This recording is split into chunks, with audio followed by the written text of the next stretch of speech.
सांगा की बकासूरची फारच चर्चा होते हो, म्हणजे फारच वेगळा बैल आहे, म्हणजे गावठी आहे. गावठी त्याचं बैल आहे. वैशिष्ट्य सांगा ना, म्हणजे काय? बैलाचं कसं आहे माहिती आहे का, बैल गावठी असू द्या व कुठला देखणा असू द्या व देशी हे असू द्या, फक्त कसं आहे बैलाच्या धमक पाहिजे पळायची. बर बैलाच्या धमक आहे तर तो गाड्या कुठल्याही मारणार.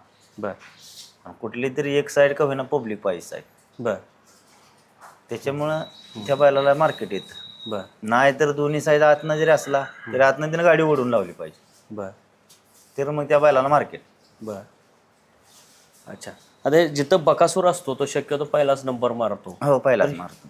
म्हणजे कशामुळे त्याची एवढी ताकद आहे, काय वाटतंय? ताकद आहे न बैल.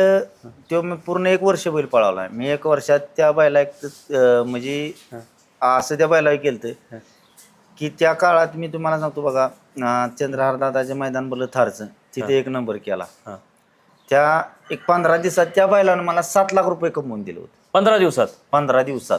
कुणी बकासूरने? हो, बर.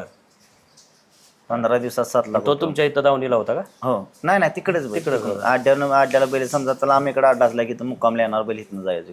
बर त्या बैलांना मला काय ह्याच्यात म्हणजे मोठे मोठे अड्ड्याचे बक्षीस सांगितलं तुम्हाला, त्यानं 7 लाख रुपये कमवून दिलं होतं मला. बर